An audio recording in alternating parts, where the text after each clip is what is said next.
আজ চলে গেছিলাম সুন্দরবনে ট্রাভেল ডেস্টিনেশনের ডাকে 2 রাত 3 দিনের ট্রিপ করতে। কি কি খাবার থাকছে চলো আগে সেটা প্রথমে দেখে নিই। বোটে উঠেই আমরা প্রথমে পেয়ে গেলাম ওয়েলকাম ড্রিঙ্ক ফ্রুটি, আর তারপরে জলখাবারের মধ্যে ছিল গরম গরম লুচি আর এর সঙ্গে আলুর দম।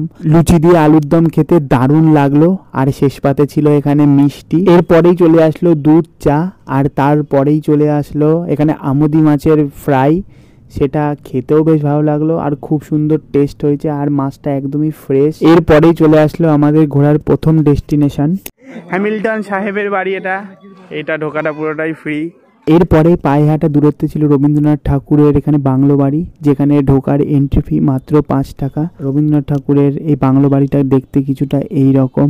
ভিতরে ঢুকলাম, বাংলো বাড়িটা বেশ এখনো অক্ষত অবস্থায় আছে। উঁকি মারলাম বাংলোর ভিতরে, কাউকেই পেলাম না।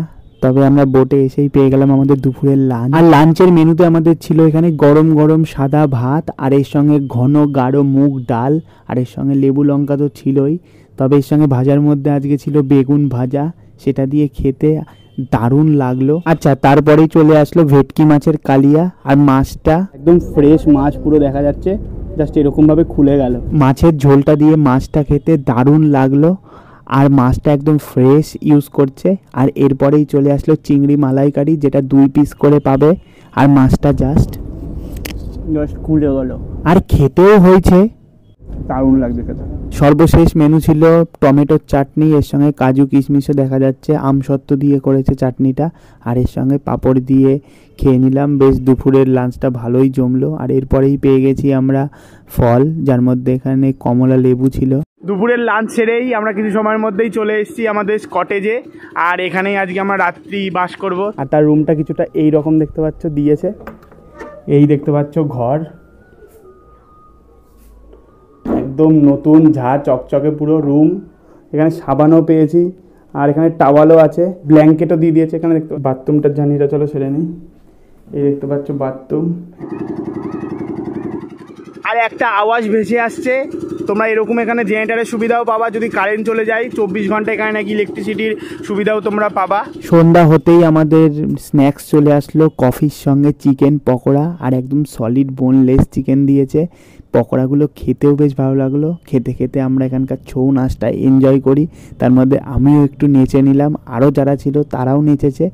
নাচতে নাচতে রাত্রির হয়ে যাওয়ায় আমাদের খিদেটাও জোরালো হয়েছে। রাতের মেনু ছিল সাদা ভাত, এর সঙ্গে মুগের ডাল, এর সঙ্গে আলু পোস্ত ভাজা, আর ছিল লাল লাল একদম তুলতুলে মাটন কষা আলু দিয়ে, আর তার সাথে ছিল স্যালাড। এই বয়সে এখনো মাংস খাচ্ছ? খাসির মাংস দাও। আর তাই তো, কেমন টেস্ট হয়েছে মাংসর? খুব ভালো হয়েছে, খুব ভালো খাচ্ছি। এরপরে ডিনারে আমিও বসে পড়লাম গরম গরম সাদা ভাতের সঙ্গে মুগের ডাল, আর এর সঙ্গে আলু পোস্ত ভাজা দিয়ে দারুণ লাগলো খেতে। তারপরেই চলে আসলো মাটন কষা, একদম রিয়াজি মাটন, এর সঙ্গে আলুও পেয়েছি। আর মাটনগুলো জাস্ট ধরছি একদম পাউডারের মতন পুরো গুঁড়ো গুঁড়ো হয়ে যাচ্ছে, আর খেতেও দারুণ লাগলো। শুধু আমি নয়, গেস্টরাও কি কি বলছে শুনে নি চলো। খাবারের প্রত্যেকটা টেস্ট অসাধারণ কোয়ালিটি, খুব সুন্দর, খুব ভালো। মাটন তো এখানে 2-3 বার দিচ্ছেই, তার পাশাপাশি ফেভারিট পিসও দেখি চাইলে দিয়ে দিচ্ছে। ফেভারিট পিস পেয়েছো তো? আর এর সঙ্গে স্যালাডও দিচ্ছে। আমাদের সুন্দরবনের ডে 2, আর সবাইকে গুড মর্নিং জানিয়ে আমাদের এই দ্বিতীয় দিন শুরু করছি। আর চলে আসলো আমাদের বেড টি, এর সঙ্গে বিস্কুট। আর এই দেখতে পাচ্ছ মর্নিং এর অবস্থা একদম কুয়াশাময়, পুরো জায়গাটা আলাদাই ভিউ। কুয়াশা কাটতে না কাটতেই চলে আসলো আমাদের সকালের জল খাবার, যার মধ্যে ছিল নানপুরি আর চানা মশলা, আর এর সঙ্গে গোলাপ জামুনও ছিল। দারুণ লাগলো খেতে। আর তারপরেই চলে আসলো এখানে চা শেষের পরেই চলে এসেছি আমরা প্রথম আমাদের ডেস্টিনেশনে সজনেখালি টাইগার রিজার্ভে। এখানে এসেই প্রথমে বন্যজন্তু দেখলাম, তারপরে কচ্ছপ দেখলাম, এখানে কুমিরও দেখলাম। আচ্ছা, এরপর চলে এসেছি আমরা সুদর্ণখালি টাইগার রিজার্ভে। সেটা চলে আসলাম আমরা ওয়াচ টাওয়ারে, এখানে বাঘ দেখার আশায়, কিন্তু দেখলাম বনশুয়োর পারাপার করছে, তাকে দেখেই চলে আসলাম বোটে। আর এসেই পেয়ে গেলাম আমরা এখানে স্ন্যাক্স আলু ভাজা। তার একটু পরেই দুপুর হওয়াতে আমাদের দুপুরের মেনু চলে আসলো সাদা ভাত, এর সঙ্গে ভেজ ডাল, তার সঙ্গে ঝুরু ঝুরু আলু ভাজা, এরপর ফুলকপির তরকারি, তারপর সর্ষে পাবদা, এরপর হলো সর্ষে ভোলা, প্রত্যেকটা আইটেমই দারুণ ছিল খেতে, আর মাছ দুটোই একদম ফ্রেশ ছিল, এর সঙ্গে চাটনি পাঁপড়ও ছিল শেষ পাতে। দুপুরের লাঞ্চ সেরেই কিছু পরেই আমাদের চলে আসলো চা, সেটা খেতে খেতে প্রকৃতি দেখতে দেখতে আমরা ঘরেও চলে আসলাম। আর খুবই টায়ার্ড হয়ে গেছি বলে সন্ধ্যের খাবারটা জাস্ট স্কিপ করে গেছি, যার মধ্যে ছিল চিকেন চাউমিন, আর রাতের ডিনারে ছিল ফ্রাইড রাইস, এর সঙ্গে চিলি চিকেন আর স্যালাড। দারুণ হয়েছে খেতে, চিলি চিকেন দিয়ে ফ্রাইড রাইসটা খুব সুন্দর কমপ্লিমেন্ট করছে, একবার না এসে খেলে তোমরা বুঝতে পারবে না কি বলতে চাই। যাই হোক, খাবারটা শেষ করছি, তারপর কালকে সকালে একবারে তারপর ব্যাক করছি। Good night. শেষ দিনে গুড মর্নিং জানিয়ে সবাইকে শুরু করলাম জল খাবার দিয়ে, যার মধ্যে ছিল লুচি, ছোলার ডাল আর ডিম সিদ্ধ। লুচি দিয়ে ছোলার ডালটা খেতে দারুণ লাগলো। এরপরেই চলে আসলো চা, আর প্রকৃতি দেখতে দেখতে দিদির গানও শুনে নিলাম আমরা।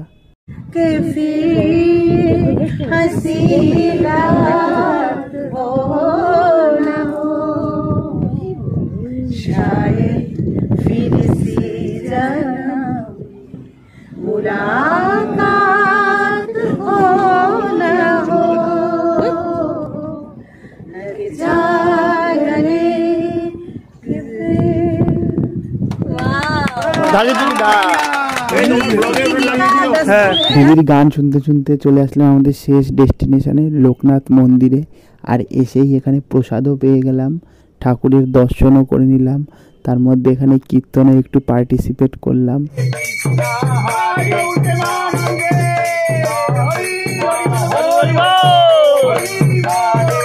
আর আমাদের দুপুরের মেনু ছিল লঙ্কা লেবু, সাদা ভাত, মাছের মাথা দিয়ে মুগ ডাল, এর সঙ্গে আলু ভাজা, লাউ চিংড়ি, তারপরে ছিল রুই মাছের কালিয়া, শেষ পাতে ছিল কাঁকড়ার ঝাল আর চাটনি পাঁপড়। প্রত্যেকটা রান্নাই দারুণ হয়েছে খেতে।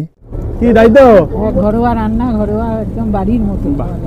আমাদের সুন্দরবন 2 রাত 3 দিনের ট্রিপ প্রায় শেষের মুখে, তার সঙ্গে উপরি বোনাস এই দেখতে পাচ্ছ এতগুলো, আমাদের নতুন সম্পর্ক হয়েছে এদের সঙ্গে। আর তোমাদের কেমন অভিজ্ঞতা একটু শেয়ার করতে থাকো ক্যামেরার দিকে তাকিয়ে।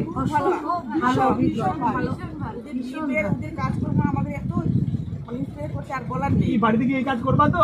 হ্যাঁ, বাড়িতে এসব কাজ করবে না, এখান থেকে খুব ইন্সপায়ার হয়েছে। পুরো টুকটা জমি রেখেছে কিন্তু আমাদের 2 চাকা। সবাইকে হাসিয়েছে, সবাইকে হাসতে আমার উপর দাদার আশীর্বাদ ছিল, দাদার সহায় ছাড়া আমি কখনোই এই কাজ আর সঙ্গে আমাদের মোটিভেশন বোন। আরে এই গায়কও আছে, এত সুন্দর গান করে। আর সর্বোপরি যাকে না ধন্যবাদ জানানো নয়, আমাদের দাদা বাপিদা, ঠিক আছে? সুন্দরবন মানেই বাপিদা। সবাই একটা রিকোয়েস্ট, সুন্দরবন নিয়ে সুন্দরবনকে ঘুরতে আসবে। যে সুন্দরবন নেই, সুন্দরবনকে আসতে হবে। পশু পাখি যেটা দেখা যাবে সেটা তো বোনাস, শুধু এই জঙ্গলটাকে উপভোগ করতে আসবে। মানে সুন্দরবনে 2 রাত 3 দিনের ট্রিপ আমাদের প্রায় শেষ। আর আমাদের এটা ক্যানিং টু ক্যানিং ছিল, একদম ক্যানিং স্টেশনে আমাদের নামিয়ে দিয়েছে। তো আমার তো ওভারঅল বেশ এক্সপিরিয়েন্স ভালো লাগলো, আর খাবার টেস্টটাই আলাদা ছিল, একবার না আসলে তোমরা বুঝতে পারবে না। ডেসক্রিপশানে কন্ট্যাক্ট নাম্বারও দেওয়া থাকবে। আর এই ট্রাভেল এজেন্সির নাম হলো ট্রাভেল ডেস্টিনেশন, তোমরা চাইলে অবশ্যই আসতে পারো। তো ব্লগটা এখানে করলাম, আবার পরবর্তী ভিডিওতে দেখা হবে। Tata, by.